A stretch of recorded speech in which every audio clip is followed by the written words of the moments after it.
혹시 유럽의 병자라는 멸칭을 들어보셨나요? 1993년 유럽의 한 작은 나라가 지도에서 지워질 위기에 처해 있었습니다. 실업률 20%, 공장은 멈췄고 젊은이들은 조국을 버리고 떠났죠. 독일도 프랑스도 심지어 경제대국 일본조차 이 나라를 외면했습니다. 영국의 유력 경제지는 냉정하게 선고했죠. 회생 가능성은 제로에 가깝다고요. 그런데 30년이 지난 지금 전 세계가 경악할 만한 대반전이 일어났습니다. 죽어가던 그 나라가 인구 1000명당 자동차 생산량 세계 압도적 1위를 차지한 겁니다. 자동차의 본고장이라는 독일도 일본도 미국도 명함조차 내밀지 못하는 압도적인 격차였죠. 더욱 놀라운 사실이 있습니다. 이 기적을 만든 장본인이 미국도 유럽도 아니었다는 겁니다. 지구 반대편 대한민국이었죠. 한국 기업이 철수하면 국가 시스템이 마비된다는 나라. 도대체 그곳에서 무슨 일이 있었던 걸까요? 황무지였던 상월 마을에 세계 최고의 자동차 공장이 들어서고 감자를 캐던 농부의 아들이 최첨단 로봇을 다루는 엔지니어가 되기까지 한국은 대체 어떤 마법을 부린 걸까요? 유럽의 병자를 유럽의 호랑이로 탈바꿈시킨 대한민국. 그 놀라운 이야기 지금 바로 시작합니다. 안녕하세요. 저는 슬로바키아 질리나에서 자동차 엔지니어로 일하고 있는 마틴 코발치크입니다. 올해로 56살이 됐죠. 지금은 이렇게 안정된 삶을 살고 있지만 30년 전만 해도 저는 유럽에서 가장 절망적인 청년 중 하나였습니다. 1993년 1월 1일 체코슬로바키아가 두 나라로 갈라지던 날을 저는 평생 잊지 못합니다. 사람들은 그날을 벨벳이온이라 부르며 평화로운 분리라고 칭송했지만 저에게 그날은 재앙의 시작이었죠. 형님 격인 체코는 서유럽과 붙어있는 지리적 이점에 스코다라는 자동차 브랜드까지 가져갔습니다. 폭스바겐을 비롯한 서구 자본이 체코로 물밀듯이 밀려들었죠. 반면 동생인 우리 슬로바키아에게 남겨진 건 뭐였을까요? 험준한 산맥, 감자밭, 그리고 소련 시절부터 쓰던 낡은 무기 공장뿐이었습니다. 저희 아버지 페테르 코발치크는 그 무기 공장에서 30년을 일한 숙련공이셨어요. 아버지의 손은 늘 기름때가 묻어 있었고 그 투박한 손으로 저를 안아주시던 기억이 아직도 생생합니다. 그런데 분리 독립 후 1년도 채 되지 않아 공장이 문을 닫았습니다. 소련제 무기를 만들던 공장은 더 이상 쓸모가 없어졌으니까요. 아버지는 하루아침에 실업자가 되셨죠. 50평생 기계만 만지던 분이 할 수 있는 일은 아무것도 없었습니다. 저는 그해 25살이었습니다. 대학에서 기계공학을 전공했지만 취업할 곳이 없었죠. 슬로바키아 전체 실업률이 20%에 육박했으니까요. 5명 중 1명은 일자리가 없다는 뜻이었습니다. 어느 날 저는 영국 경제지 파이낸셜 타임스의 기사를 읽었습니다. 거기엔 이렇게 적혀 있었죠. 슬로바키아는 지도에서 지워질 위기에 처해 있다. 회생 가능성은 제로에 가깝다고요. 그 기사를 읽는 순간 저는 온몸에서 힘이 빠지는 걸 느꼈습니다. 세상이 우리를 포기했다는 사실을 깨달았으니까요. 아버지가 돌아가신 건 1995년 겨울이었습니다. 공장이 문을 닫은 지 2년째 되던 해였죠. 아버지는 매일 술을 드셨고 어머니와 다투는 날이 잦아졌습니다. 그러던 어느 날 아침 아버지는 차가운 창고에서 발견됐습니다. 유서도 없이 떠나셨죠. 장례식 날 저는 아버지의 낡은 손목 시계를 물려받았습니다. 소련제 보스토크 시계였어요. 아버지가 공장에서 30년 근속 기념으로 받으신 거였죠. 저는 그 시계를 차면서 맹세했습니다. 반드시 일어서겠다고, 아버지처럼 쓰러지지 않겠다고요. 1997년 저는 안나를 만나 결혼했습니다. 안나는 질리나 외곽마을 출신의 간호사였어요. 밝고 따뜻한 여자였죠. 하지만 결혼 생활은 순탄치 않았습니다. 저는 여전히 실업자였고 안나의 월급만으로 생활해야 했으니까요. 안나는 점점 지쳐갔고 우리 사이엔 말다툼이 잦아졌습니다. 저도 가만히 있었던 건 아닙니다. 닥치는 대로 면접을 봤죠. 독일 기업들이 동유럽에 공장을 세운다는 소식에 희망을 품기도 했습니다. 하지만 현실은 냉혹했어요. 면접장에서 독일인 인사 담당자는 저를 위아래로 훑어보더니 이렇게 말했습니다. 슬로바키아 사람들은 일할 줄 모른다. 체코나 헝가리 사람을 뽑겠다고요. 저는 아무 말도 하지 못했습니다. 2000년대 초반 일본 기업들이 동유럽 시장을 조사하러 왔다는 소식이 들렸습니다. 도요타 시찰단이 우리 질리나 지역을 방문했죠. 저는 혹시나 하는 마음에 그들이 묵는 호텔 앞에서 기다렸습니다. 며칠 뒤 일본 시찰단장 타카하시라는 사람이 기자들 앞에서 한 말을 저는 평생 잊지 못합니다. 도로도 없고 기술도 없다. 이런 황무지에 공장을 짓는 건 자살행위다라고 했죠. 그들은 안전한 체코와 헝가리로 떠났고 슬로바키아는 또다시 버림받았습니다. 저는 그날 밤 안나에게 말했습니다. 우리도 이 나라를 떠나야 할지 모르겠다고요. 안나는 아무 대답도 하지 않았습니다. 그저 창밖을 바라볼 뿐이었죠. 해시태그 3단계 3-8장 각 3333자 총 2만 자 마이너스 해시태그 3장 마이너스 예상 못한 손님들 3333자 2003년 가을 저는 35살이 됐습니다. 결혼한 지 6년째였고 아들 루카시는 5살, 딸 에바는 3살이었죠. 여전히 변변한 직장 없이 이런저런 일용직을 전전하고 있었습니다. 건설 현장에서 벽돌을 나르기도 했고 농장에서 감자를 캐기도 했죠. 대학에서 기계공학을 전공한 사람이 할 일은 아니었지만 가족을 먹여 살려야 했으니까요. 안나는 여전히 간호사로 일하고 있었습니다. 아내의 월급이 가게 수입의 대부분이었죠. 저는 그게 부끄러웠습니다. 남자가 가장으로서 가족을 책임져야 하는데 오히려 아내에게 기대어 살고 있으니까요. 밤마다 잠이 오지 않았습니다. 천장을 바라보며 생각했죠. 나는 왜 이렇게 됐을까? 언제까지 이렇게 살아야 할까? 그해 9월 어느 날 친구 얀 호르바트가 흥분한 목소리로 전화를 걸어왔습니다. 얀도 저처럼 실업자였는데 뉴스에서 놀라운 소식을 들었다는 거였어요. 한국 자동차 회사가 슬로바키아에 공장을 지을지도 모른다는 내용이었죠. 저는 처음에 콧방귀를 뀌었습니다. 독일도 일본도 우리를 외면했는데 한국이라고 다르겠냐고요. 솔직히 말하면 그때 저는 한국이 어디 있는 나라인지도 잘 몰랐습니다. 아시아 어딘가에 있는 작은 나라 정도로만 알고 있었죠. 삼성이라는 회사가 전자제품을 만든다는 건 알았지만 자동차를 만든다는 건 처음 듣는 얘기였어요. 얀에게 물었습니다. 한국 자동차가 뭔데 들어본 적도 없다고요. 얀도 잘 모른다고 했습니다. 하지만 분명히 뉴스에서 기아라는 회사가 동유럽에 공장을 짓겠다고 했다더군요. 저는 그날 밤 인터넷 카페에 가서 한국에 대해 검색해봤습니다. 놀라운 사실들을 알게 됐죠. 한국이 50년 전만 해도 세계에서 가장 가난한 나라 중 하나였다는 것, 한국전쟁으로 폐허가 됐다가 기적적으로 부흥했다는 것, 지금은 세계 10위권의 경제대국이라는 것. 저는 경악했습니다. 어떻게 그렇게 짧은 시간에 그런 성장이 가능한 거지? 며칠 뒤 정말로 한국 시찰단이 진리나를 방문한다는 공식 발표가 났습니다. 저는 반신반의했습니다. 또 둘러보기만 하고 떠나겠지, 일본 사람들처럼 황무지라고 비웃고 가겠지 싶었죠. 하지만 한편으로는 가슴 한구석에서 작은 희망이 피어오르는 걸 느꼈습니다. 정말 혹시 이번엔 다를지도 모른다는 생각이었어요. 시찰단이 도착하던 날, 저는 일부러 휴가를 내고 현장으로 갔습니다. 멀리서 그들을 지켜보고 싶었거든요. 검은 양복을 입은 동양인들이 버스에서 내렸죠. 그들은 독일이나 일본 사람들과는 뭔가 달랐습니다. 고급 승용차를 타고 온 게 아니라 평범한 버스를 타고 왔고 표정도 거만하지 않았어요. 무엇보다 그들의 눈빛이 달랐습니다. 땅을 밟자마자 사방을 두리번거리는 게 아니라 진지하게 땅을 살피고 있었죠.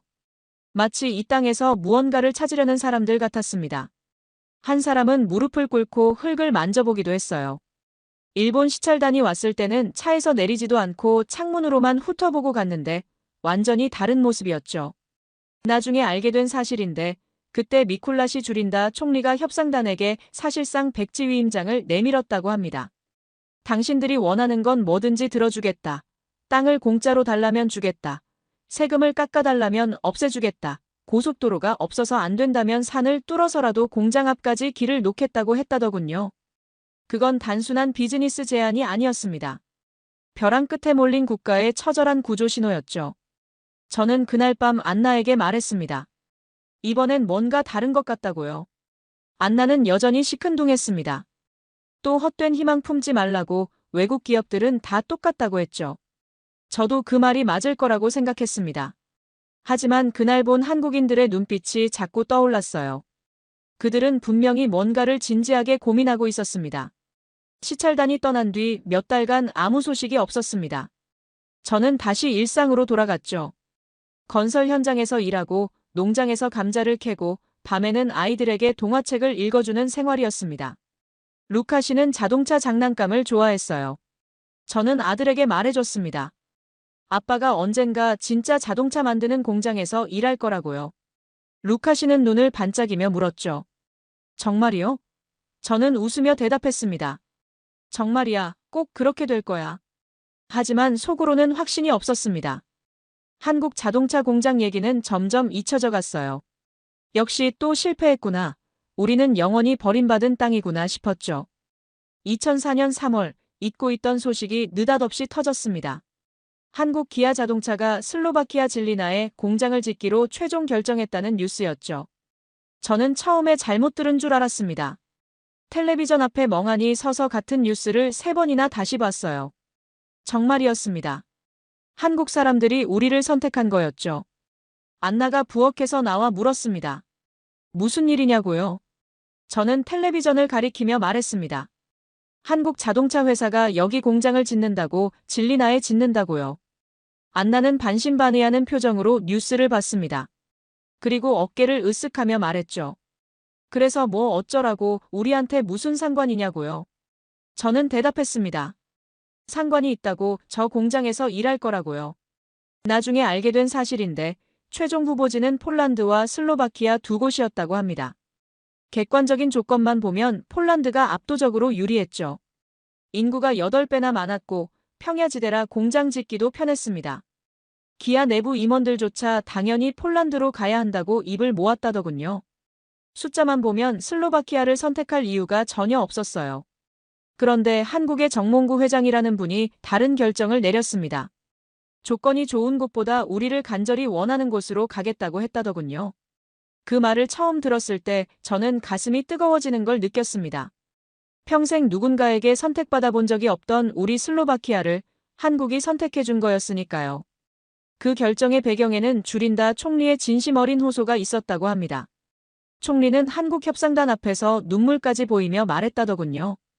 우리 국민들에게 희망을 주고 싶다고, 슬로바키아 젊은이들이 조국을 떠나지 않게 해달라고, 제발 우리를 선택해달라고요. 정몽구 회장은 그 호소에 마음이 움직였다고 합니다. 가난을 극복해본 한국인으로서 슬로바키아의 절박함이 남의 일 같지 않았던 거죠. 유럽 언론들의 반응은 싸늘했습니다. 한국인들이 미쳤다. 인프라도 없는 산골짜기에서 자동차를 만든다고 100% 망한다는 기사가 쏟아졌죠. 독일 경제지는 아시아 기업의 무모한 도박이라고 비웃었고 영국 언론은 2년 안에 철수할 것이라고 예언했습니다. 과거에 슬로바키아를 황무지라고 무시했던 일본 기업들은 어이없다는 반응이었죠. 자기들도 검토했다가 포기한 곳인데 한국이 뛰어든다니 배짱이 좋다며 비아냥거렸습니다. 하지만 저는 달랐습니다. 그날 밤 저는 아버지의 시계를 꺼내들고 오랫동안 바라봤습니다. 아버지가 돌아가신 지 9년이 지났지만 여전히 그 시계는 똑딱똑딱 소리를 내며 움직이고 있었죠. 소련제 보스토크 시계, 아버지가 30년 근속 기념으로 받으신 거였어요. 저는 혼잣말을 했습니다. 아버지, 드디어 기회가 왔어요. 이번엔 놓치지 않을게요. 안나에게도 말했습니다. 저 공장에서 일하고 싶다고요. 안나는 여전히 걱정스러운 표정이었습니다. 외국 기업이 와봤자 몇 년 못 가서 떠난다고, 독일 기업들도 그랬고 다 똑같다고 했죠. 안나의 말도 일리가 있었습니다. 실제로 90년대에 몇몇 서유럽 기업들이 슬로바키아에 진출했다가 철수한 적이 있었거든요.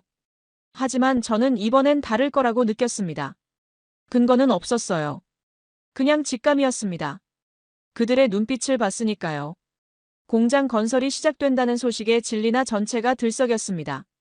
실업자들이 공장 건설 현장 일자리에 지원하기 시작했죠. 저도 당연히 지원서를 냈습니다. 대학에서 기계공학을 전공했다는 점을 어필했지만 당장은 건설 현장 일용직밖에 자리가 없었어요. 그래도 상관없었습니다. 일단 발을 들여놓는 게 중요했으니까요. 면접날, 저는 깨끗하게 면도를 하고 가장 좋은 옷을 입었습니다. 낡은 양복이었지만 최대한 깔끔하게 다림질했죠. 면접관은 한국인 건설 현장 소장과 슬로바키아인 통역사였어요. 한국인 현장 소장은 이정민이라는 이름이었는데 40대 중반쯤 되어 보이는 강인한 인상의 남자였습니다. 그가 통역사를 통해 물었죠. 왜 이 일을 하고 싶냐고요? 저는 솔직하게 대답했습니다. 아버지가 공장에서 일하다 실직 후 돌아가셨다고, 저는 아버지처럼 되고 싶지 않다고, 이 공장이 성공해서 우리 가족이 다시 일어서고 싶다고요. 통역사가 제 말을 전하자 이정민 소장은 한참 동안 저를 바라봤습니다. 그의 눈에서 뭔가를 읽었어요. 동정이 아니라 존중 같은 것이었죠. 그리고 고개를 끄덕이더니 짧게 말했습니다. 내일부터 나오라고요. 저는 그날 밤 오랜만에 안나를 꼭 안았습니다. 드디어 시작이다. 이제 달라질 거라고 속삭였죠. 안나는 아무 말 없이 제 등을 토닥여줬습니다. 여전히 반신반의하는 눈빛이었지만 적어도 그날 밤만큼은 저를 응원해주는 것 같았어요. 2004년 5월, 저는 기아 슬로바키아 공장 건설 현장에 첫 출근을 했습니다. 현장은 진리나 외곽의 황량한 벌판이었죠. 예전에는 감자밭이었던 곳인데 이제는 거대한 공사장으로 변해 있었습니다. 포크레인이 땅을 파헤치고 트럭들이 자재를 실어 나르고 수백 명의 인부들이 분주하게 움직이고 있었죠. 저는 그 광경을 보며 가슴이 두근거렸습니다. 이곳에서 내 인생이 바뀔지도 모른다는 예감이 들었어요. 그런데 이상한 점이 있었습니다. 현장에서 조금만 걸어가면 아버지가 일하셨던 무기 공장터가 있었어요. 10년 전에 폐쇄된 뒤로 흉물스러운 폐허로 남아있던 곳이었죠. 녹슨 철골 구조물, 깨진 유리창, 잡초가 무성하게 자란 마당. 저는 그 건물을 볼 때마다 가슴이 답답해졌습니다. 아버지의 마지막 모습이 떠올랐으니까요. 아버지는 그 공장에서 30년을 일하셨습니다. 매일 새벽에 출근해서 밤늦게 돌아오셨죠. 기름때 묻은 작업복을 입고 투박한 손으로 저를 안아주시던 아버지. 그런 아버지가 하루아침에 실업자가 되셨을 때 저는 아버지의 눈에서 빛이 꺼지는 걸 봤습니다. 30년 동안 자신을 정의했던 모든 것이 사라진 거였죠. 첫날 작업은 자재 운반이었습니다. 무거운 철근을 나르는 일이었죠. 힘든 일이었지만 불평할 처지가 아니었습니다. 일자리가 있다는 것만으로도 감사했으니까요. 하지만 몸보다 마음이 더 힘들었어요. 아버지가 일하던 공장터가 눈에 들어올 때마다 손이 떨렸습니다. 혹시 이 공장도 아버지의 공장처럼 될까봐 두려웠죠. 점심시간에 저는 혼자 그 폐허로 걸어갔습니다. 녹슨 철문은 열려 있었고 안으로 들어가니 먼지 냄새와 썩은 나무 냄새가 코를 찔렀습니다. 아버지가 일하시던 작업대가 아직 남아 있었어요. 먼지가 두껍게 쌓여 있었지만 형체는 알아볼 수 있었죠. 저는 그 작업대 앞에 서서 한참을 울었습니다. 아버지, 저도 결국 이렇게 될까요? 이 공장도 몇 년 못 가서 문을 닫으면 저도 아버지처럼 되는 건가요? 그날 밤 집에 돌아오자 안나가 물었습니다. 첫날 어땠냐고요? 저는 괜찮다고 대답했지만 표정을 숨기지 못했나 봅니다. 안나는 한숨을 쉬며 말했죠. 그것 봐, 벌써부터 그 모양이면 어떡하냐고 그냥 다른 일을 찾아보라고요. 저는 화가 났습니다. 당신은 맨날 포기만 하라고 한다고 이번만큼은 끝까지 해보겠다고 소리쳤죠. 우리는 그날 밤 크게 싸웠습니다. 안나는 울면서 말했어요. 자기도 무섭다고, 또 공장이 망하면 우리 가족은 어떻게 되냐고, 아이들은 어떡하냐고요. 루카 씨와 에바가 방에서 울음소리를 들었는지 나와서 우리를 바라봤습니다. 저는 아이들 앞에서 싸운 게 부끄러워서 말을 멈췄어요. 안나도 눈물을 닦으며 아이들을 다시 재우러 갔죠. 저는 아무 대답도 못했습니다. 안나의 말이 틀린 게 아니었으니까요. 하지만 포기할 수는 없었습니다. 이건 우리 가족의 마지막 기회였어요. 저는 베란다에 나가서 담배를 피웠습니다. 담배를 피우면서 아버지 생각을 했어요. 아버지도 이런 두려움을 느끼셨을까? 아버지도 매일 밤 이렇게 불안하셨을까? 다음 날부터 저는 이를 악물고 일했습니다. 새벽 6시에 현장에 도착해서 밤 10시까지 일했죠. 한국인 관리자들은 더 일찍 와서 더 늦게까지 일했습니다. 처음에는 그들이 우리를 착취하는 거라고 생각했어요. 하지만 시간이 지나면서 깨달았습니다. 그들은 우리보다 더 열심히 일하고 있었죠. 우리에게 일을 시키는 게 아니라 함께 일하고 있었습니다. 어느 날 이정민 현장 소장이 제가 일하는 모습을 지켜보다가 다가왔습니다. 통역사를 통해 물었죠. 기계공학 전공이라며 왜 여기서 이런 일을 하냐고요. 저는 대답했습니다. 지금은 이 일밖에 없으니까요. 하지만 언젠가는 엔지니어로 일하고 싶다고요. 이정민 소장은 고개를 끄덕이더니 말했습니다. 열심히 해라. 기회는 스스로 만드는 거라고요. 그 말이 가슴에 박혔습니다. 기회는 스스로 만드는 것. 아버지는 기회를 만들지 못하셨어요. 시대가 아버지에게 그런 기회를 주지 않았죠. 하지만 저는 다릅니다. 지금 눈앞에 기회가 있어요. 이 기회를 반드시 잡아야 했습니다. 그날 밤 저는 아버지의 시계를 보며 다짐했어요. 반드시 기회를 만들겠다고, 아버지가 못 이룬 꿈을 제가 이루겠다고요. 시계는 여전히 똑딱똑딱 소리를 내며 움직이고 있었습니다. 마치 아버지가 저를 응원하는 것 같았어요. 기아 공장 건설 현장에서 일하면서 저는 한국인들의 일하는 방식에 엄청난 충격을 받았습니다. 유럽에서 이런 규모의 공장을 짓는 데는 보통 3, 4년이 걸립니다. 독일 기업들은 철저한 계획을 세우고 단계별로 천천히 진행하죠.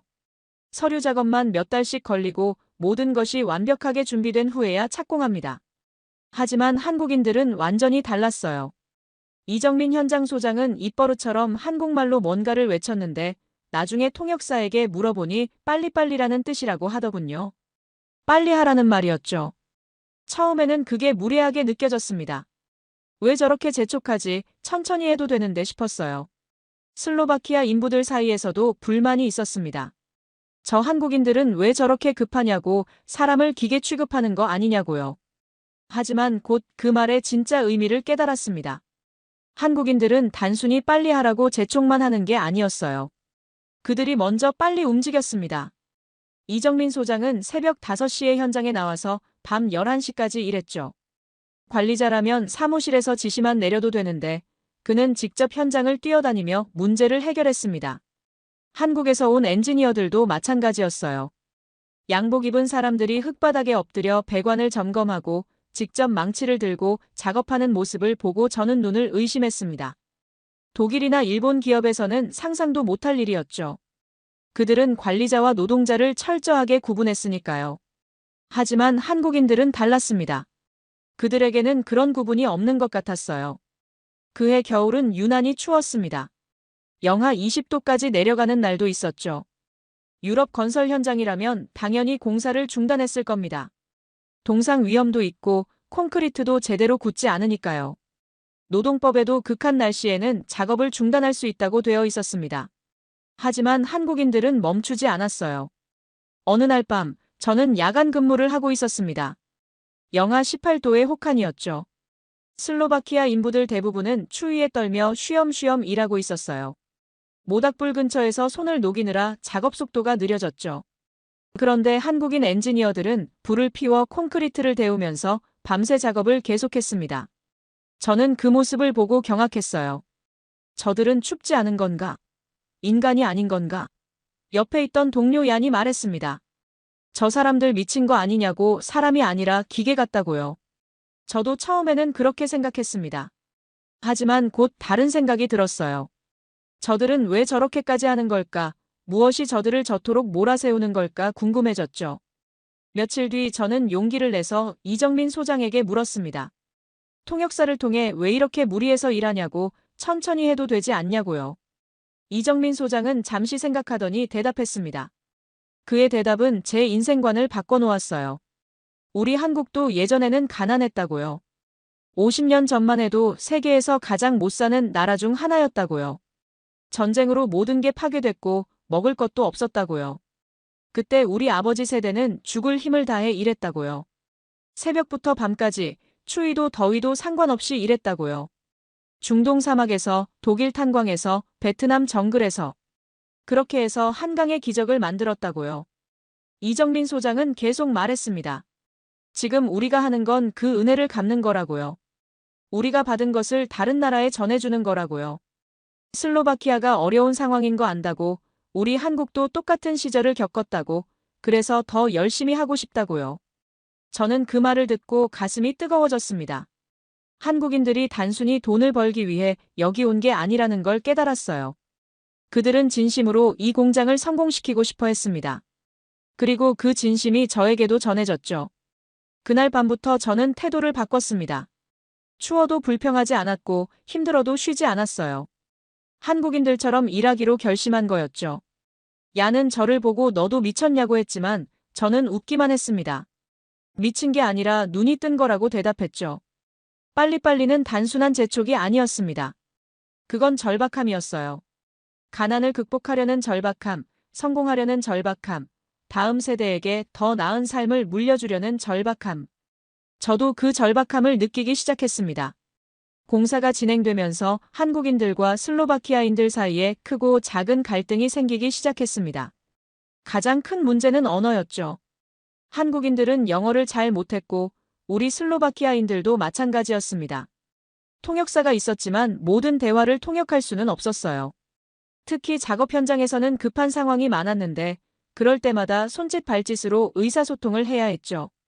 오해가 생기는 건 시간 문제였습니다. 어느 날 한국인 감독이 급하게 뭔가를 지시했는데 슬로바키아 인부가 잘못 알아듣고 다른 작업을 했죠.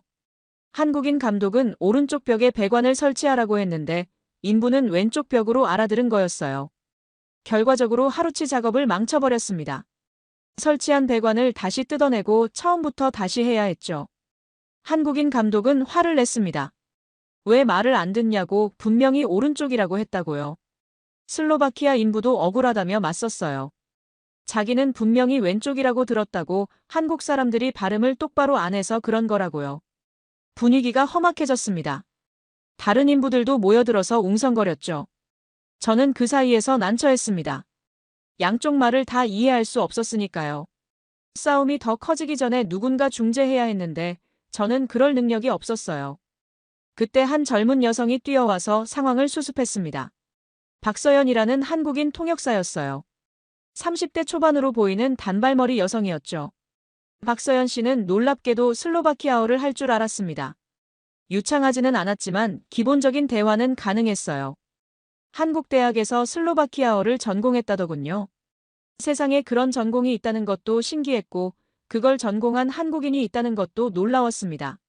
박서연 씨는 침착하게 양쪽 이야기를 들었습니다. 한국인 감독에게는 슬로바키아 문화를 설명했어요. 슬로바키아 사람들은 직접적으로 지적받는 걸 싫어한다고 공개적으로 망신을 주면 반발심만 커진다고요. 그리고 슬로바키아 인부에게는 한국인의 의도를 설명했죠. 화를 낸 건 당신을 무시해서가 아니라 작업이 늦어지는 게 걱정돼서라고 한국인들은 감정 표현이 직접적이라고요. 갈등은 금방 해결됐습니다. 한국인 감독은 인부에게 사과했고 인부도 자신의 실수를 인정했죠.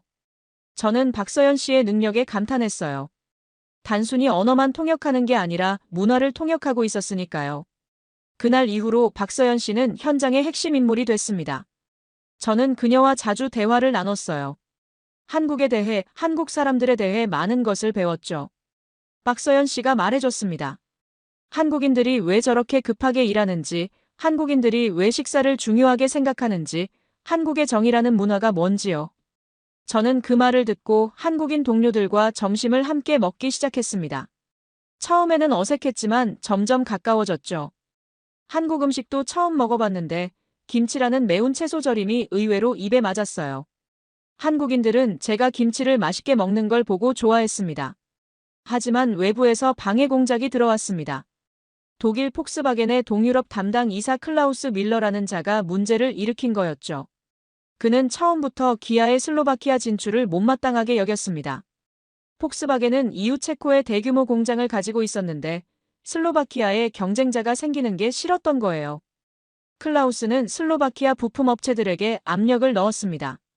기아에 부품을 공급하면 폭스바겐과는 거래를 끊겠다고 협박한 거였죠. 폭스바겐은 유럽 최대 자동차 회사였으니까요. 작은 부품 업체들이 감당할 수 있는 상대가 아니었습니다. 몇몇 업체들이 겁을 먹고 계약을 파기했어요. 공사에 차질이 생겼습니다. 저는 그 소식을 듣고 분노했습니다. 우리를 무시하던 자들이 이제는 방해까지 하다니요. 하지만 한국인들은 동요하지 않았어요. 이정민 소장은 담담하게 말했죠. 부품이 없으면 한국에서 가져오면 된다고, 우리는 포기하지 않는다고요. 그 말대로 한국에서 부품이 공수됐습니다. 현대모비스, 현대제철 같은 한국 기업들이 대거 슬로바키아에 진출하기 시작했죠. 저는 그때 깨달았습니다. 한국인들은 단순히 공장 하나만 짓는 게 아니었어요. 완전한 자동차 생태계를 만들고 있었던 겁니다. 2005년 12월 믿기 힘든 일이 일어났습니다. 공장이 완공된 거였죠. 착공한 지 불과 18개월 만이었습니다. 유럽 기준으로는 3, 4년 걸릴 공사를 절반도 안 되는 시간에 끝낸 거였어요. 전 세계 자동차 업계가 경악했습니다. 불가능하다고 미쳤다고 비웃던 사람들이 입을 다물지 못했죠. 완공식 날, 저는 현장에 서서 거대한 공장 건물을 올려다봤습니다.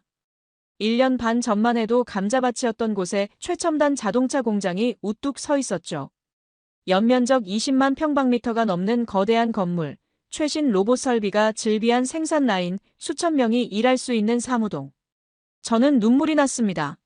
제가 직접 벽돌을 나르고 철근을 옮긴 곳이었으니까요. 이 건물의 일부는 제 땀방울로 지어진 거였어요. 이정빈 소장이 다가와서 제 어깨를 두드렸습니다. 통역 없이 한국말로 뭔가를 말했는데 나중에 박서연 씨에게 물어보니 수고했다는 뜻이라고 하더군요. 저도 한국말로 대답하고 싶었지만 할 줄 아는 말이 없었어요. 그냥 고개를 숙여 인사했습니다. 이정빈 소장은 웃으며 제 손을 잡았죠. 말은 통하지 않았지만 마음은 통했습니다.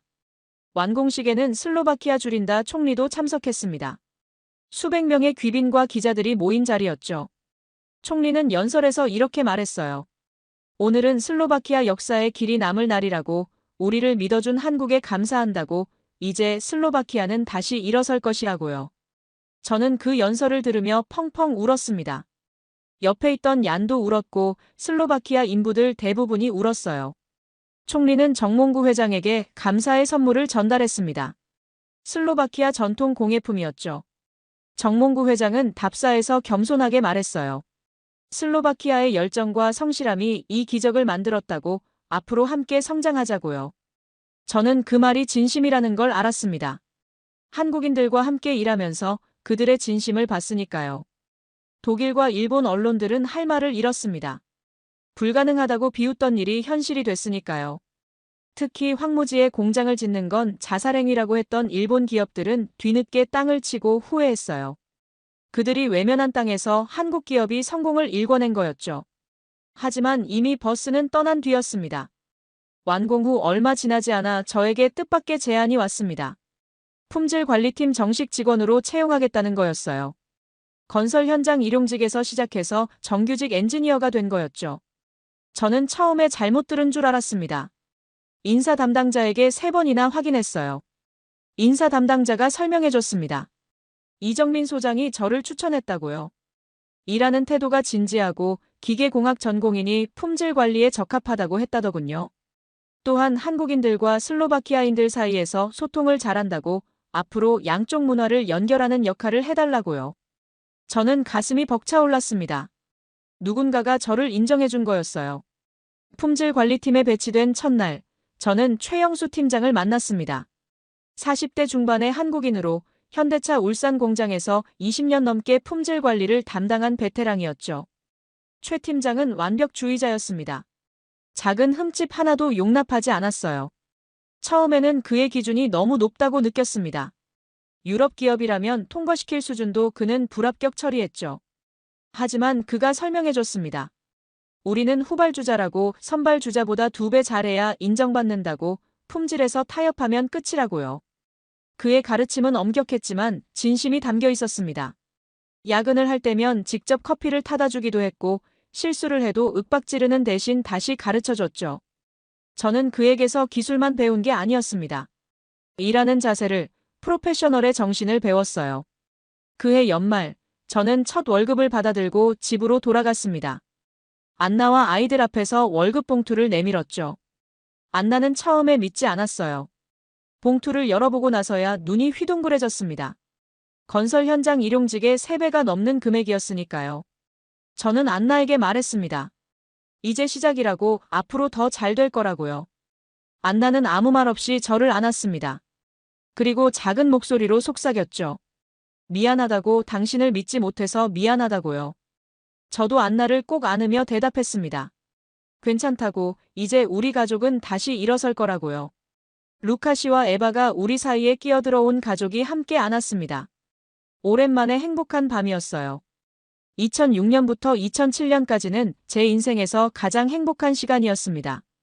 기아 슬로바키아 공장은 순조롭게 돌아갔고 저는 품질 관리팀에서 인정받는 엔지니어로 성장하고 있었죠. 월급도 꾸준히 올랐고 드디어 안나에게 제대로 된 집을 마련해 줄 수 있었습니다. 진리나 시내에 작은 아파트를 샀어요. 아이들도 좋은 학교에 다니게 됐죠. 하지만 행복은 오래가지 않았습니다. 2008년 미국에서 시작된 금융위기가 전 세계를 덮쳤어요. 리먼 브라더스라는 거대 투자은행이 파산했고 그 충격파가 유럽까지 밀려왔습니다. 자동차 시장은 직격탄을 맞았죠.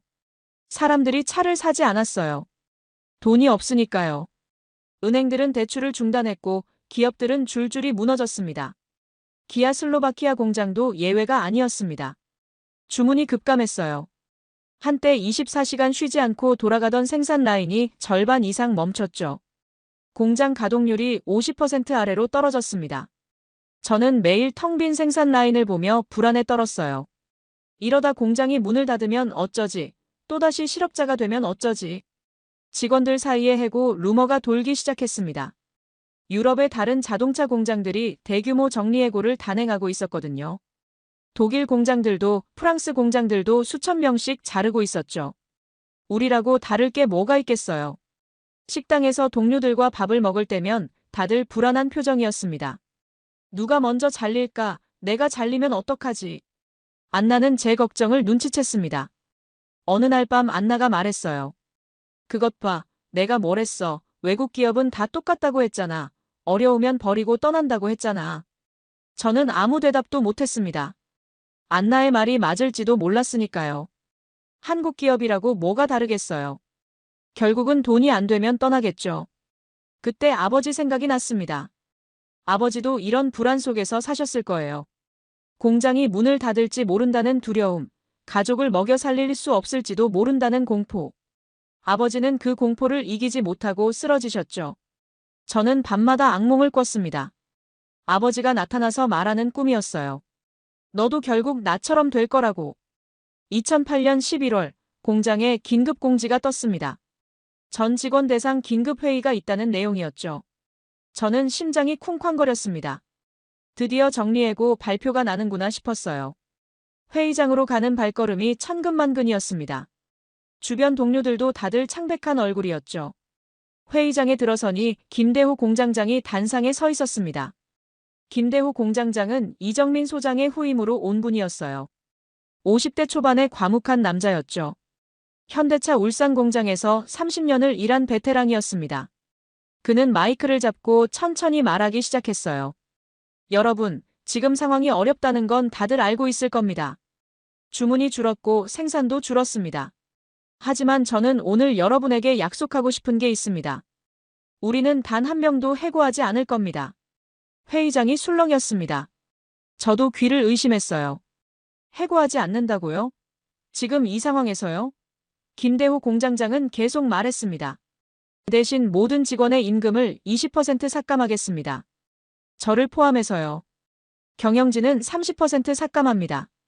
이렇게 해서 위기를 함께 버텨내겠습니다. 한국 본사에서도 추가 지원을 약속했습니다. 우리는 여러분을 버리지 않습니다. 저는 그 말을 듣고 눈물이 났습니다. 해고 대신 임금 삭감.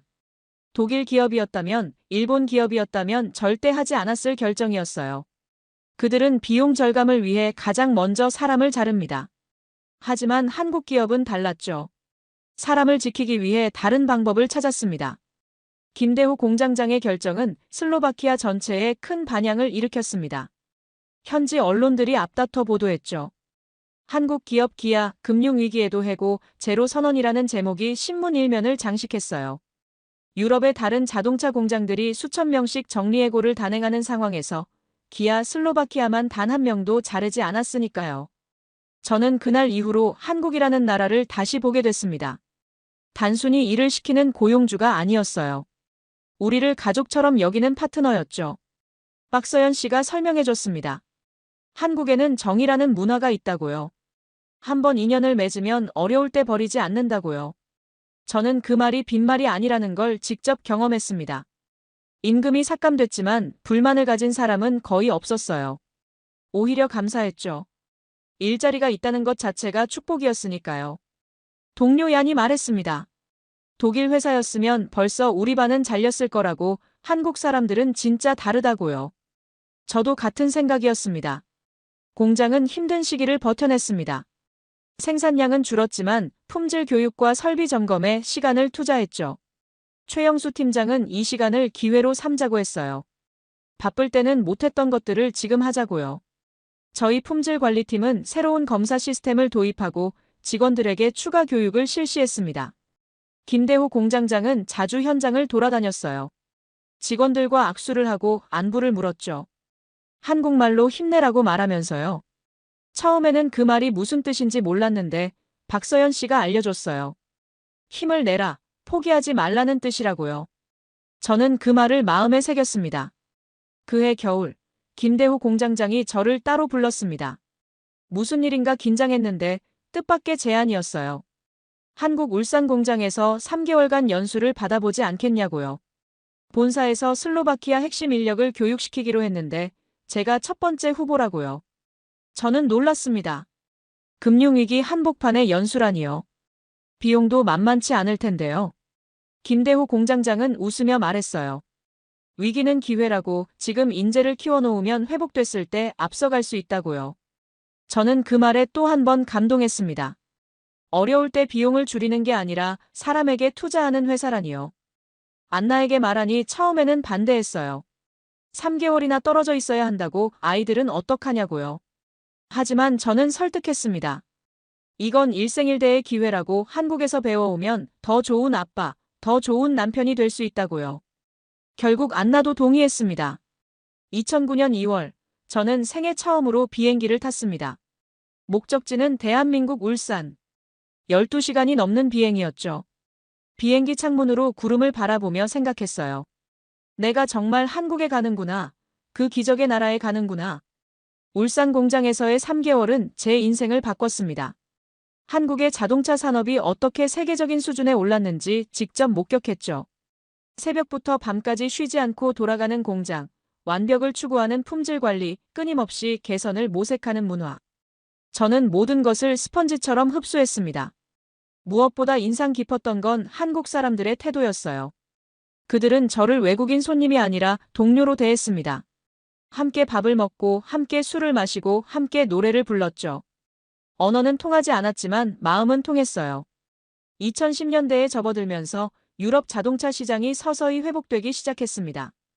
금융위기의 충격에서 벗어나 사람들이 다시 차를 사기 시작한 거죠. 기아 슬로바키아 공장에도 주문이 밀려들었어요. 멈췄던 생산 라인이 다시 돌아가기 시작했고 공장은 활기를 되찾았습니다. 하지만 단순히 예전으로 돌아간 게 아니었어요. 더 좋아졌습니다. 위기 동안 투자했던 품질 교육과 설비 개선이 빛을 발한 거죠. 기아 슬로바키아에서 생산된 차량의 품질은 유럽 최고 수준이 됐어요. 독일 자동차 전문지들이 기아 슬로바키아 공장을 취재하러 올 정도였죠. 2013년 놀라운 통계가 발표됐습니다. 슬로바키아가 인구 1000명당 자동차 생산 대수에서 세계 1위를 차지한 거예요. 인구 550만의 작은 나라가 자동차 강국 독일, 일본, 미국을 모두 제쳤습니다. 저는 그 뉴스를 보고 믿을 수 없었어요. 10년 전만 해도 유럽의 병자라고 불리던 나라가 자동차 생산 1위라니요. 기아 슬로바키아 공장의 성공은 다른 기업들도 끌어들였습니다. 폭스바겐, 푸조 같은 유럽 자동차 회사들이 슬로바키아에 공장을 지었죠. 과거에 황무지라며 무시했던 그들이 이제는 앞다퉈 들어오는 거였어요. 하지만 기아가 먼저였습니다. 아무도 믿지 않을 때 한국이 먼저 손을 내밀었죠. 저도 승진했습니다. 품질관리팀 수석 엔지니어가 됐어요. 팀원 20여 명을 관리하는 자리였죠. 45살에 이룬 성과였습니다. 대학을 졸업하고 10년 넘게 실업자로 떠돌던 제가요. 안나는 제가 승진 소식을 전했을 때 펑펑 울었어요. 당신이 자랑스럽다고. 정말 고생했다고요. 아이들도 자랐습니다. 루카 씨는 15살 청소년이 됐고 에바는 13살이었죠. 루카 씨는 아버지처럼 엔지니어가 되고 싶다고 했어요. 공장에서 로봇을 다루는 일을 하고 싶다고요. 저는 아들의 꿈을 응원했습니다. 너라면 할 수 있다고. 아빠가 길을 닦아놓을 테니 더 높이 올라가라고요. 그 무렵 과거에 슬로바키아를 무시했던 일본 기업들이 뒤늦게 러브콜을 보내왔습니다. 도요타에서 저에게 스카우트 제안이 온 거예요. 기아에서 받는 연봉의 2배를 주겠다고 했죠. 예전에 황무지라며 떠났던 그들이 이제는 우리 인재를 빼가려고 하는 거였어요. 저는 단칼에 거절했습니다. 돈이 중요한 게 아니었어요.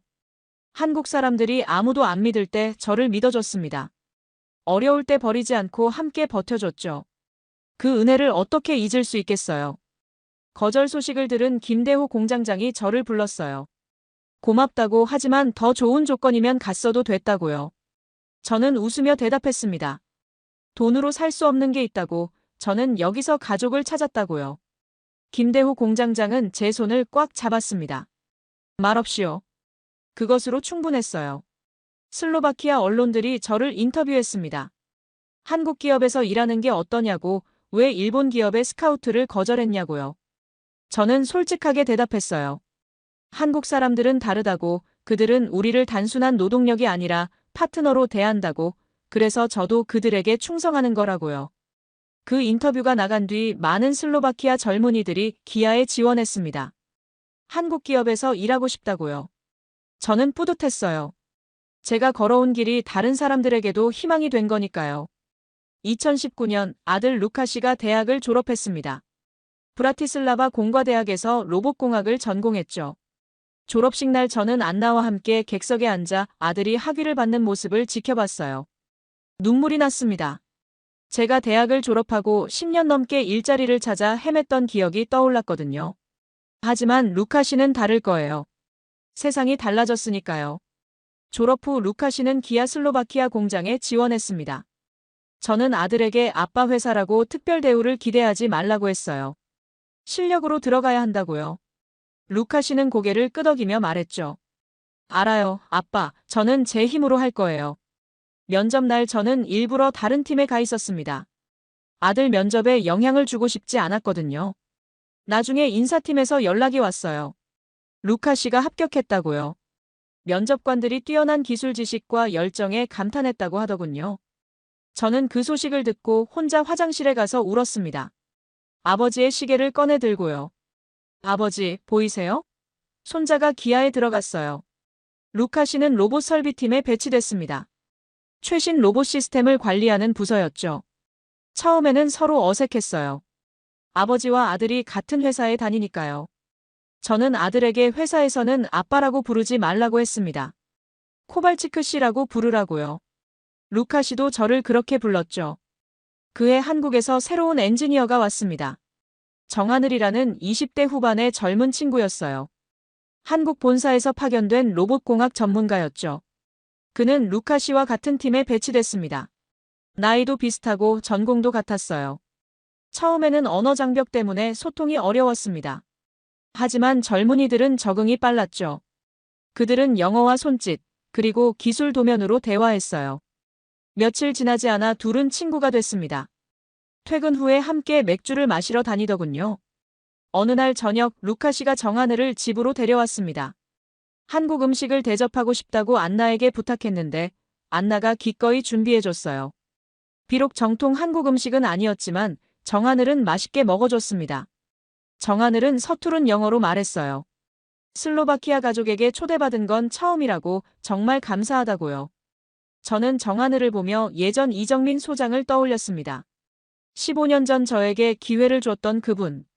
지금 정하늘이 제 아들에게 같은 역할을 하고 있었죠. 한국에서 슬로바키아로 이어지는 기술의 다리, 그 다리가 세대를 넘어 이어지고 있었어요. 딸 에바도 변화를 겪었습니다. 에바는 어릴 때부터 박서연 씨와 친했어요. 박서연 씨가 한국어를 가르쳐줬거든요. 에바는 한국 드라마와 케이팝에 빠져들었고 대학에서 한국어를 전공하기로 결심했습니다. 2020년 에바가 한국 유학을 떠났습니다. 서울에 있는 대학에서 한국어와 통역을 공부하기로 한 거죠. 공항에서 작별할 때 안나는 펑펑 울었어요. 저도 눈물을 참기 힘들었죠. 하지만 에바는 밝게 웃었습니다. 걱정 마세요. 잘할 수 있어요. 아빠가 한국 사람들과 잘 지내는 거 보고 배웠으니까요. 에바가 떠난 뒤 집이 조용해졌습니다. 하지만 슬프지는 않았어요. 자녀들이 각자의 길을 찾아가고 있으니까요. 루카 씨는 기아에서, 에바는 한국에서. 우리 가족의 이야기가 새로운 장으로 넘어가고 있었습니다. 안나가 어느 날 밤 말했어요. 당신이 옳았다고, 한국 기업을 믿은 게 옳았다고요. 저는 안나를 안으며 대답했습니다. 우리가 함께 견뎠으니까 가능했다고요. 2020년대에 접어들면서 슬로바키아는 완전히 다른 나라가 됐습니다. 유럽의 병자라는 멸칭은 사라졌고 대신 타트라의 호랑이라는 별명이 붙었죠. 타트라 산맥 아래 웅크리고 있다가 힘차게 도약한 호랑이. 그게 바로 우리 슬로바키아였어요. 숫자가 모든 것을 증명했습니다. 슬로바키아 전체 산업 생산의 50%가 자동차에서 나왔고 전체 수출의 46%가 자동차였죠. 인구 1000명당 자동차 생산 대수는 198대로 세계 압도적인 1위를 유지하고 있었습니다. 2위 체코와도 더블 스코어에 가까운 격차였어요.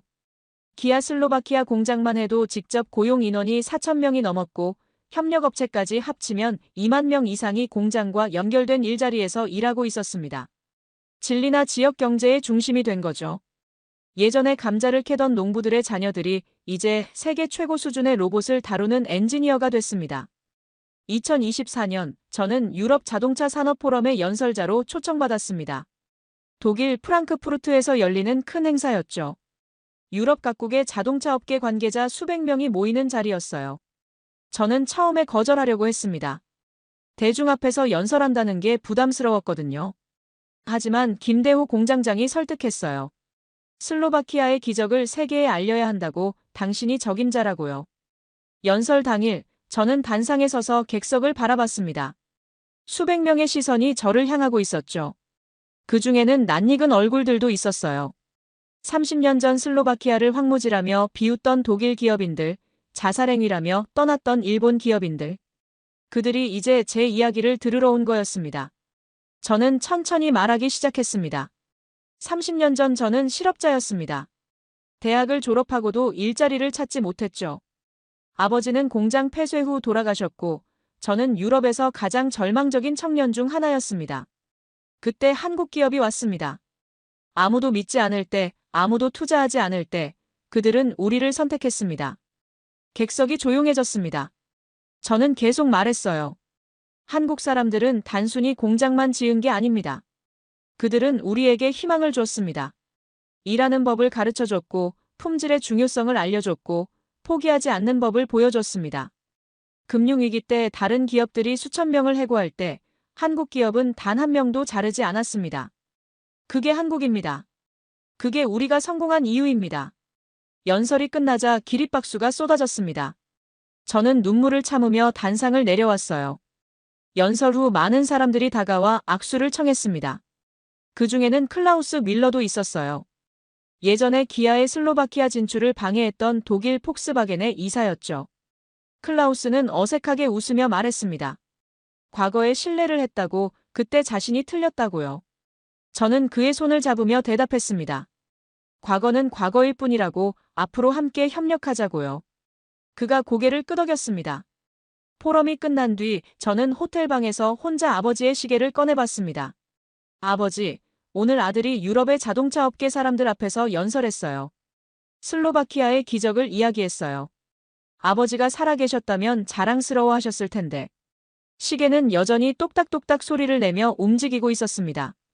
유럽 자동차 포럼 연설 이후 저에게 많은 제안이 들어왔습니다. 그중 가장 파격적인 건 중국 자동차 기업 BYD에서 온 스카우트 제안이었어요. 중국은 전기차 시장에서 빠르게 성장하고 있었고 유럽 진출을 위해 경험 많은 인력을 찾고 있었죠. 그들은 저에게 기아에서 받는 연봉의 3배를 제안했습니다. 솔직히 말해서 흔들렸어요. 3배라니요. 그 돈이면 안나와 함께 편안한 노후를 보낼 수 있었습니다. 손자 손녀들에게도 좋은 것을 해줄 수 있었죠. 저는 며칠 동안 고민했습니다. 안나에게도 말하지 않고 혼자 끙끙 앓았어요. 그때 김대호 공장장의 은퇴식 소식이 들려왔습니다.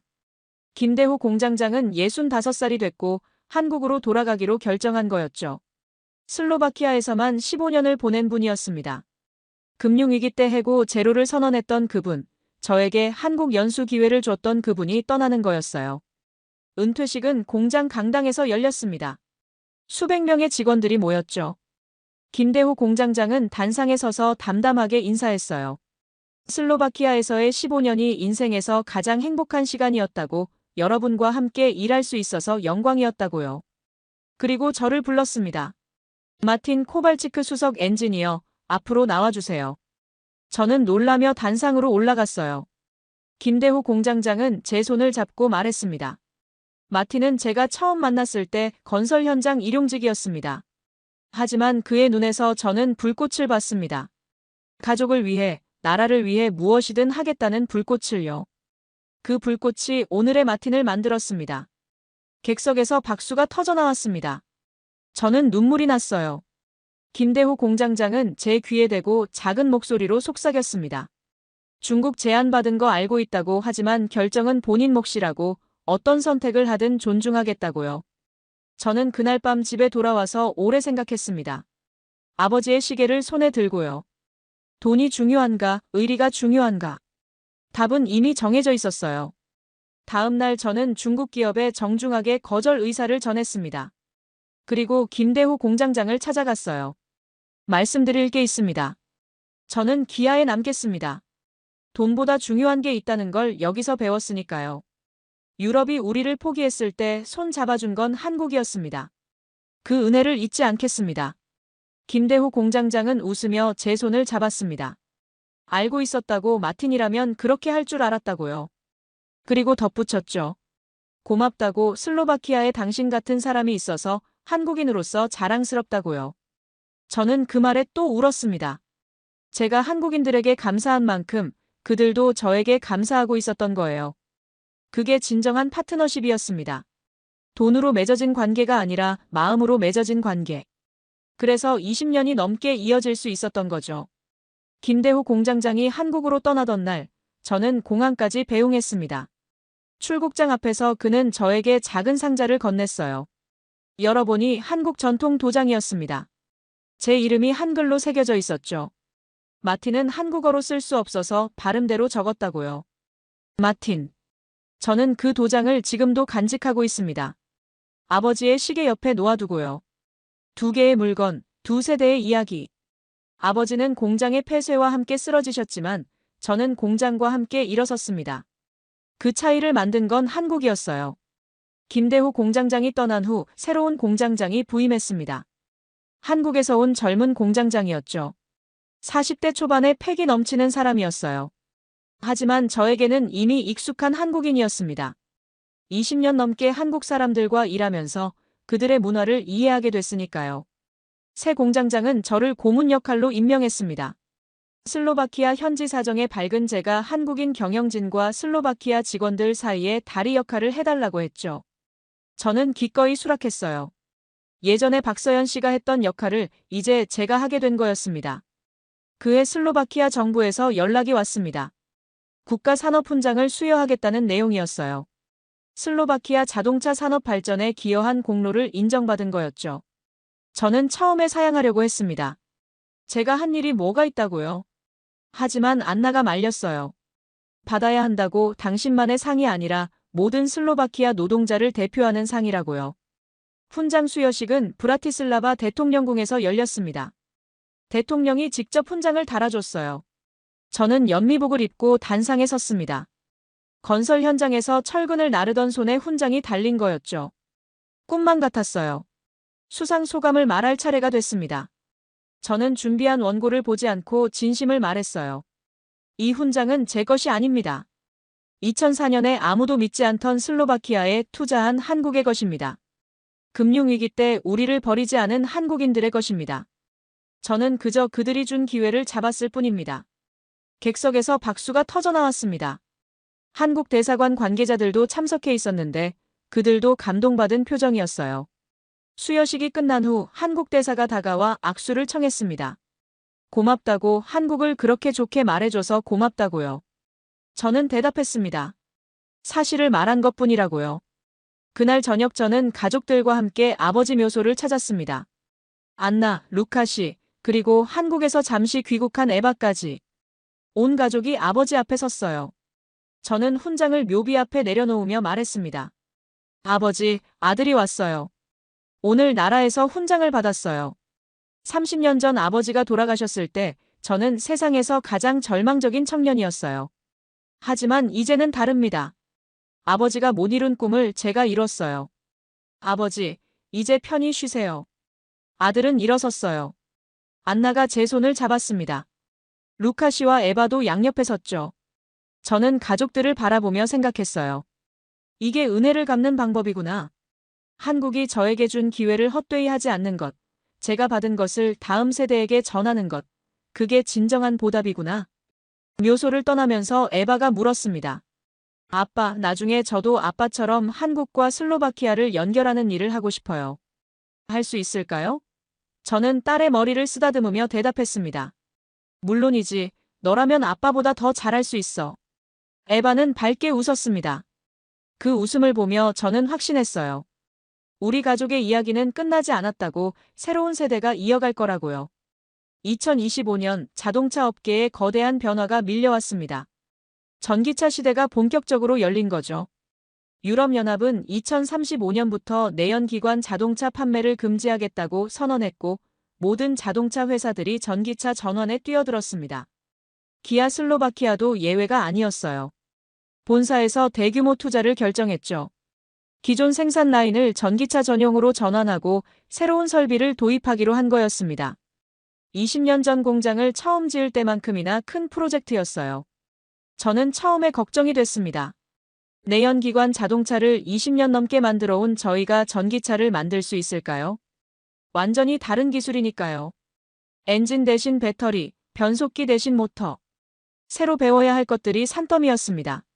하지만 한국인들은 동요하지 않았어요. 새 공장장은 단호하게 말했습니다. 2004년에 황무지에서 공장을 지었잖아요. 그때도 불가능하다고 했지만 해냈잖아요. 이번에도 해낼 겁니다. 새로운 파트너도 등장했습니다. LG 에너지 솔루션이 슬로바키아에 배터리 공장을 짓기로 한 거예요. 기아 공장에서 차로 30분 거리에 세계 최대 규모의 배터리 생산 시설이 들어서게 됐죠. 한국 기업들이 또다시 슬로바키아를 선택한 거였습니다. 저는 전기차 전환 프로젝트의 품질 관리 총괄을 맡게 됐습니다. 마지막 큰 프로젝트가 될 거라고 생각했어요. 은퇴 전에 후배들에게 물려줄 수 있는 성과를 남기고 싶었죠. 루카 씨도 프로젝트에 참여했습니다. 아들은 로봇 설비팀에서 전기차 생산 라인 설계를 담당하게 됐어요. 아버지와 아들이 같은 프로젝트에서 일하게 된 거죠. 처음에는 어색했지만 시간이 지나면서 자연스러워졌습니다. 어느 날 루카 씨가 제 사무실로 찾아왔어요. 아빠, 질문이 있어요. 20년 전에 이 공장을 지을 때도 이렇게 힘들었어요? 저는 웃으며 대답했습니다. 더 힘들었지. 그때는 정말 아무것도 없었으니까. 하지만 우리는 해냈어. 이번에도 해낼 거야. 루카 씨는 고개를 끄덕였습니다. 그리고 말했죠. 아빠가 자랑스러워요. 아빠가 걸어온 길 덕분에 제가 여기 있을 수 있는 거잖아요. 저도 아빠처럼 되고 싶어요. 저는 아들을 바라보며 가슴이 뭉클해졌어요. 전기차 생산 라인 전환 공사는 순조롭게 진행됐습니다. 한국에서 새로운 기술진이 파견됐고 슬로바키아 엔지니어들은 열심히 배웠죠. 예전처럼 언어 장벽이 문제가 되기도 했지만 이제는 극복하는 방법을 알고 있었습니다. 함께 밥을 먹고 함께 술을 마시고 함께 문제를 해결하면 되는 거였어요. 2026년 봄, 첫 번째 전기차가 생산 라인에서 굴러나왔습니다. 저는 그 차를 보며 2005년 첫 자동차가 생산됐을 때를 떠올렸어요. 그때도 이렇게 가슴이 뛰었죠. 20년이 지났지만 감동은 변하지 않았습니다. 새 공장장이 제 어깨를 두드렸어요. 코발치크 씨, 수고하셨습니다. 저는 웃으며 대답했습니다. 아직 끝나지 않았어요. 더 좋은 차를 만들어야죠. 2027년 기아 슬로바키아 공장 설립 23주년을 앞두고 저는 특별한 초대를 받았습니다. 한국 본사에서 슬로바키아 핵심 인력들을 한국으로 초청한 거예요. 20년 전 잠깐 연수를 갔던 적은 있지만 이번에는 정식 방문이었죠. 일주일 동안 한국의 자동차 산업을 둘러보고 본사 임원진과 만남을 갖는 일정이었습니다. 인천공항에 도착했을 때 저는 감회가 새로웠습니다. 20년 전 처음 한국에 왔을 때는 두렵고 설레는 마음뿐이었어요. 지금은 달랐습니다. 제 인생을 바꿔준 나라에 당당하게 방문하는 거였으니까요. 첫 번째 일정은 울산 현대차 공장 방문이었습니다. 세계 최대 규모의 자동차 생산 단지였죠. 저는 거대한 공장을 둘러보며 입을 다물 수가 없었어요. 슬로바키아 공장도 크다고 생각했는데 울산 공장은 차원이 달랐습니다. 안내를 맡은 한국인 직원이 공장의 역사를 설명해줬어요. 이 땅도 예전에는 아무것도 없었다고요. 50년 전에는 작은 어촌 마을이었다고요. 하지만 한국 사람들이 피땀을 흘려 지금의 공장을 만들었다고요. 저는 그 말을 듣고 슬로바키아와 비슷하다고 생각했어요. 황무지에서 시작해서 세계적인 공장을 만든 것. 그게 한국과 슬로바키아의 공통점이었습니다. 다음 날은 서울 시내를 둘러봤습니다. 한강변을 걸으면서 가이드가 한강의 기적에 대해 설명해줬어요. 한국 전쟁 후 폐허가 된 나라가 어떻게 세계 10위권 경제대국으로 성장했는지요. 저는 그 이야기를 들으면서 눈물이 났습니다. 한국 사람들도 우리처럼 가난했구나. 우리처럼 절망했구나. 하지만 그들은 포기하지 않았어요. 죽을 힘을 다해 일해서 기적을 만들어냈죠. 그리고 그 기적을 우리 슬로바키아와 나눠준 거예요.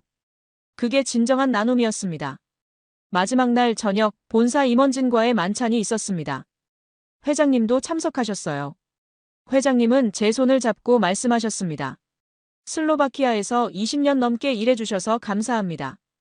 코발치크 씨 같은 분들이 있어서 우리 기아가 유럽에서 성공할 수 있었습니다. 저는 감격해서 말을 잇지 못했어요. 겨우 입을 열어 대답했습니다. 감사한 건 저입니다. 한국이 우리 슬로바키아를 살렸습니다. 저 개인도 살렸고요. 제가 받은 은혜는 평생 잊지 못할 겁니다. 만찬이 끝난 후 호텔방에서 한강을 바라봤습니다. 한강에서 다뉴브까지 두 강이 연결되어 있는 것 같았어요. 한국의 기적이 다뉴브 강변에 슬로바키아까지 흘러온 거였죠. 저는 그 강물을 바라보며 다짐했습니다. 남은 인생 동안 이 인연을 소중히 하겠다고요. 한국을 떠나는 날 공항에서 작은 선물을 샀습니다. 한국 전통 부채였어요. 태극 문양이 그려진 예쁜 부채였죠. 안나에게 줄 선물이었습니다. 안나는 한 번도 한국에 와본 적이 없었으니까요. 언젠가 안나와 함께 한국에 오고 싶었어요.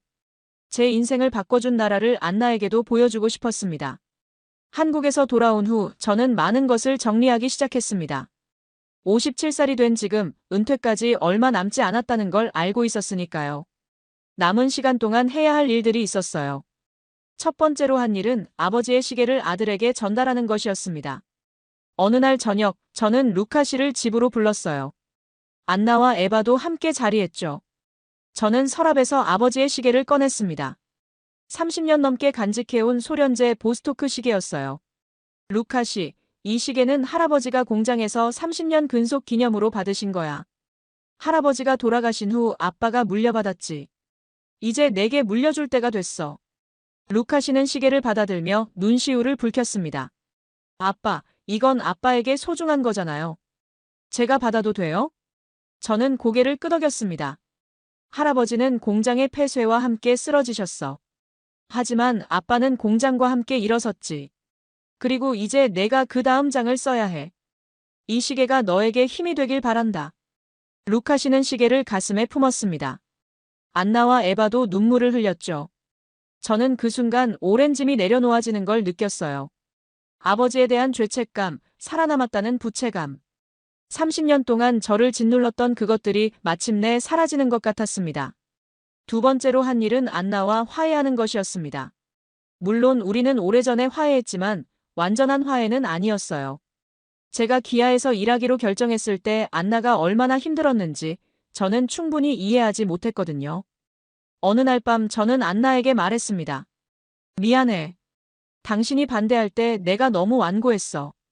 당신도 무서웠을 텐데 내 생각만 했어. 안나는 제 손을 잡았습니다. 나도 미안해.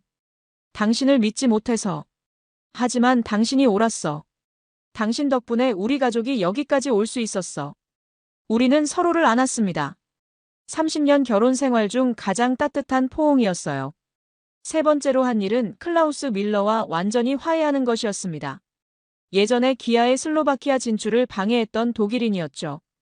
유럽 자동차 포럼에서 악수를 나눈 후에도 마음 한구석에는 앙금이 남아 있었어요. 클라우스가 슬로바키아에 출장 왔을 때 저는 그를 저녁 식사에 초대했습니다. 슬로바키아 전통 음식을 대접했죠. 식사 중에 클라우스가 말했어요. 과거에 내가 틀렸다. 한국 기업을 무시했고 슬로바키아도 무시했다.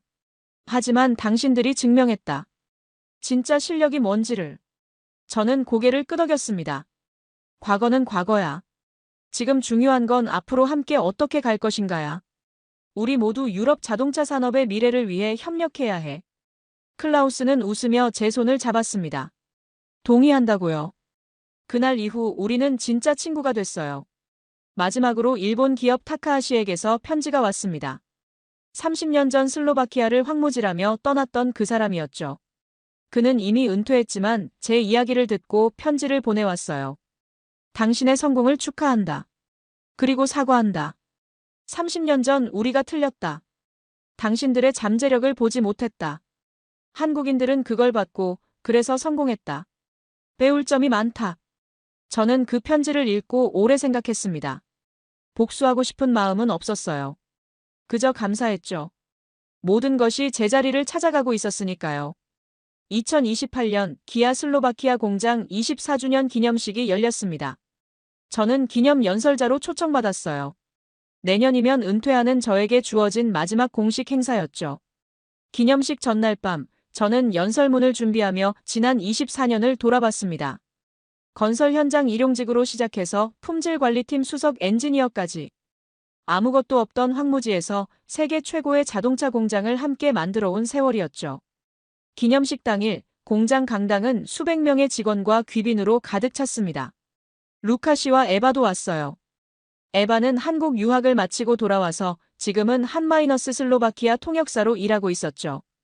박서연 씨의 뒤를 잇는 셈이었습니다. 단상에 오르기 전 저는 뒤를 돌아봤습니다. 한국인 동료들과 슬로바키아인 동료들이 함께 박수를 치고 있었어요. 24년 전에는 서로 말도 통하지 않았던 사람들이 지금은 하나의 팀이 되어 있었습니다. 저는 마이크 앞에 섰습니다. 24년 전 저는 이 자리에서 철근을 나르고 있었습니다. 대학을 졸업하고도 10년 넘게 일자리를 찾지 못했던 실업자였죠. 아버지는 공장 폐쇄 후 돌아가셨고 저는 아버지처럼 될까봐 두려웠습니다. 그때 한국 사람들이 왔습니다. 아무도 믿지 않던 이 땅에 공장을 짓겠다고 했죠. 유럽 사람들은 비웃었습니다. 미쳤다고 망할 거라고요. 하지만 한국 사람들은 포기하지 않았습니다. 영하 20도의 추위 속에서도 밤을 새워 일했죠. 저는 그들에게서 빨리빨리라는 말을 배웠습니다. 처음에는 그냥 빨리 하라는 재촉인 줄 알았어요. 하지만 그게 아니었습니다. 그건 절박함이었습니다. 가난을 극복하려는 다음 세대에게 더 나은 삶을 물려주려는 절박함이었죠. 저도 그 절박함을 배웠습니다. 그리고 오늘 여기 서 있습니다. 객석에서 박수가 터져나왔습니다. 저는 잠시 숨을 고르고 계속했어요. 오늘 저는 다음 세대에게 말하고 싶습니다. 제 아들 루카 씨는 지금 이 공장에서 로봇 설비 엔지니어로 일하고 있습니다. 제 딸 에바는 한마이너스 슬로바키아 통역사로 두 나라를 연결하고 있죠. 그들이 제가 받은 것을 이어가고 있습니다. 한국이 우리에게 준 것은 단순히 일자리가 아닙니다. 그들은 우리에게 자존심을 줬습니다. 유럽의 병자라는 멸칭 대신 타트라의 호랑이라는 별명을 갖게 해줬죠. 그 은혜를 우리는 다음 세대에 전해야 합니다. 젊은 동료 여러분, 여러분은 이 기적의 다음 장을 쓸 사람들입니다. 제가 걸어온 길이 여러분의 시작점이 되길 바랍니다. 한국 사람들에게 배운 것처럼 포기하지 마세요. 빨리빨리 정신으로 전진하세요. 그리고 언젠가 여러분도 다음 세대에게 이 이야기를 전해주세요. 기립박수가 쏟아졌습니다. 저는 단상에서 내려와 루카 씨와 에바를 안았어요. 안나도 눈물을 흘리며 다가왔죠. 우리 가족은 서로를 꼭 안았습니다. 24년 전 황무지에서 시작된 기적. 그 기적은 끝나지 않았습니다. 다음 세대가 이어갈 테니까요. 2029년 봄, 저는 마침내 은퇴했습니다. 기아 슬로바키아에서 25년 건설 현장 일용직으로 시작해서 품질관리 수석 엔지니어로 마무리한 여정이었죠. 은퇴식에서 저는 짧게 인사했습니다. 감사하다고 행복했다고 여러분 덕분에 여기까지 왔다고요. 은퇴 후 첫날, 저는 아침 일찍 일어나 예전 습관대로 공장으로 향했습니다. 물론 출근하는 게 아니었어요. 그냥 보고 싶었죠. 25년을 함께한 곳이니까요. 공장 정문 앞에 서서 저는 거대한 건물을 올려다봤습니다. 태극기와 슬로바키아 국기가 나란히 펄럭이고 있었어요. 25년 전 이곳은 감자밭이었습니다. 아무것도 없었죠. 지금은 세계 최고 수준의 자동차 공장이 우뚝 서 있었습니다. 저는 그 깃발들을 바라보며 생각했어요. 한국과 슬로바키아. 지구 반대편에 있는 두 나라가 어떻게 이렇게 깊은 인연을 맺게 됐을까요? 둘 다 가난을 경험한 나라였습니다. 둘 다 강대국 사이에서 고통받은 역사가 있었죠. 그래서 서로를 이해할 수 있었던 걸까요? 발걸음을 옮겨 예전 아버지 공장터로 갔습니다. 이제는 완전히 철거되고 공원이 조성되어 있었어요. 벤치에 앉아서 주변을 둘러봤습니다. 젊은 부부가 유모차를 끌고 산책하고 있었고 아이들이 잔디밭에서 뛰어놀고 있었죠. 저는 아버지를 생각했습니다. 아버지가 일하던 공장은 사라졌지만 그 자리에 새로운 삶이 피어나고 있었어요. 아버지, 보이세요? 슬로바키아가 달라졌어요. 더 이상 유럽의 병자가 아니에요. 우리는 일어섰어요. 집으로 돌아오니 안나가 아침을 준비하고 있었습니다. 안나는 웃으며 물었어요. 공장 구경 잘했어? 저는 고개를 끄덕이며 안나를 안았습니다. 고맙다고 30년 넘게 함께 해줘서 고맙다고요. 며칠 후 가족 모임이 있었습니다. 루카 씨와 그의 아내 에바와 그녀의 남자친구, 그리고 안나와 저. 온 가족이 모인 자리에서 루카 씨가 발표를 했어요. 아내가 임신했다고요. 손자가 태어나는 거였습니다. 저는 너무 기뻐서 루카 씨를 얼싸안았습니다. 안나는 펑펑 울었죠. 에바도 함께 울었고요. 새로운 생명이 태어난다. 우리 가족의 이야기가 또 한 장을 넘기는 거였습니다. 저는 루카 씨에게 말했어요. 아들아, 내 아이에게 이 이야기를 꼭 전해줘. 할아버지가 어떻게 시작했는지, 한국 사람들이 어떻게 우리를 도와줬는지, 우리가 어떻게 일어섰는지. 이 이야기가 계속 이어지게 해줘. 루카 씨는 고개를 끄덕였습니다. 약속할게요, 아빠. 밤이 되어 저는 베란다에 나와 하늘을 올려다봤습니다. 별들이 반짝이고 있었어요.